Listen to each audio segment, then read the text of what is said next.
Hey guys and gals, it's John here with Music Biz Master, and I want to talk briefly about the concept that is performing rights organizations and the controlling of musical copyright. And this is going to be a multi-video series here and there because you really get into the minute details of things, and it takes a while to fully explain it. So I'm only going to cover the basics right here, right now. Performing rights organizations. There are three of them, mainly from the UK and the United States. The first is ASCAP, then we have CSAC and BMI. They all do roughly the same job, that is maintaining and controlling any copyrighted works that you have registered with them. What this allows is for you to get paid when somebody else uses your song or covers your song or however, or even if you perform that song. They will fight on your behalf to get you the monies, and that is what you're paying them for. ASCAP charges only about $50 lifetime, one-time fee. You have to register or register yourself either as a writer or publisher or both. So what are the differences? Well, a writer is simply somebody that contributes to the work. They are obviously, they have some stake in the actual musical work. The other half is the publisher. They're the ones who are kind of managing and distributing that copyright. And so you don't need to register your work with the U.S. Copyright Office, but it is advised. It takes a lot of paperwork, but once when it's done, it's pretty much a surefire way of making sure you are protected if it goes to court. Although you certainly have proof just by having it on your computer in a master recording file, if you have the lyric sheets, maybe anything tangible, if it's fixed in a tangible medium, that is protected under copyright. However, it may be difficult to track if somebody else is ripping you off or using a portion of your song without your permission.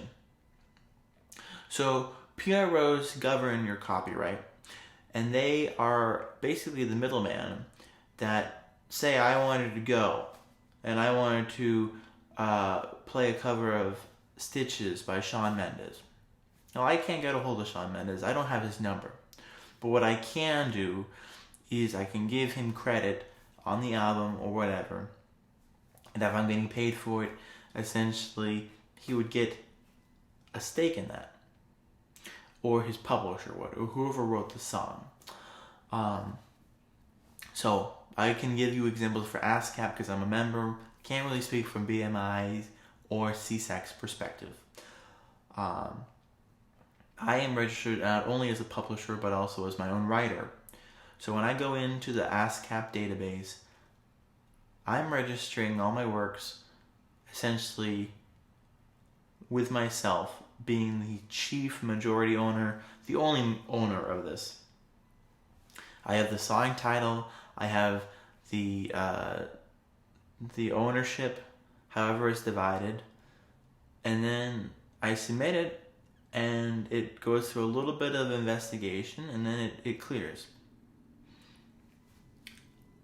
If I registered it with the Copyright Office, now that's a fully protected work. I really don't have to do any direct researching. They are kind of carefully monitoring any other songs that might pop up, or any songs that are registered that are getting monies. So why is registering with the PRO important, besides the fact that you really are going to have a tough time getting paid? Well, any place you go to, whether it be a bar, a gym, a restaurant, a corporate office space to a degree. If you're listening to the radio, any public area that has music playing technically has to buy a license. They will buy a license, and they are supposed to at least divulge the songs they have played. And they submit the list, and the PRO takes care of it, and they say, okay, you played this many songs, and you've bought what we call a blanket license in the industry.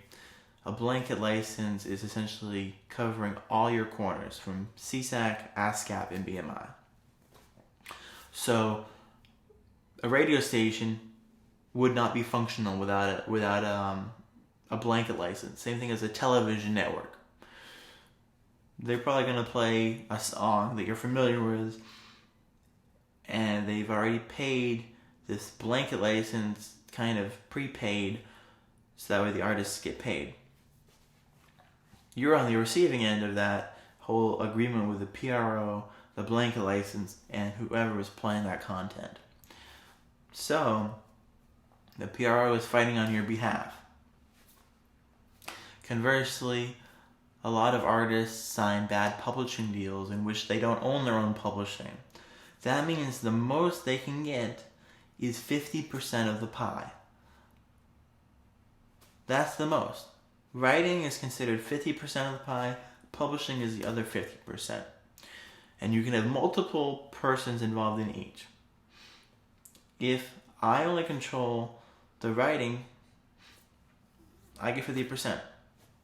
I could have essentially 3 publishers vying for the same song. It doesn't happen that way often, but a more common example would be I have 4 bandmates. We all wrote the song together. It's split 4 different ways. So we each get 25% of that 50%. So it's not a whole lot of money we're talking about. But if it went big, they would pay well. That's why on sites like YouTube, you have to tell YouTube, hey, are you using any music? And if you are, who owns it? Is it a Creative Commons? Is it a standard YouTube license? How is that divided up? And I guarantee you, if you haven't already realized this before, if you're using music that is not, you haven't paid for, or like you haven't paid the blanket license for, or the standard mechanical rate for, YouTube is going to pull you down. It's going to pull that video down because they would have a huge legal issue having your content displayed on their domain.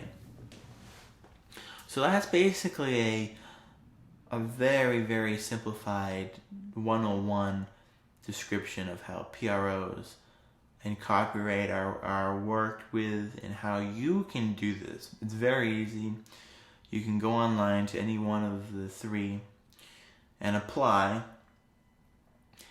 CSAC is going to pretty much deny you instantaneously because CSAC is a very, very exclusive, like, inside club. It is very hard to get there unless you have clout.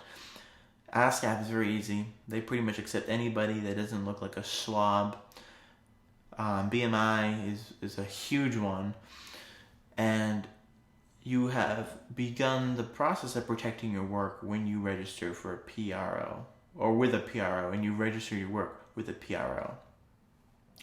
I hope this video has been helpful, and there will be more videos regarding performing rights organizations coming later on. But I wanted to give you guys and gals a basic of what a performing rights organization is. There are plenty of links out there for you to get really more informed on this. This is just a basic thing. Anyway, for Music Biz Master, I'm John, and I hope you have a great rest of the day. Bye-bye.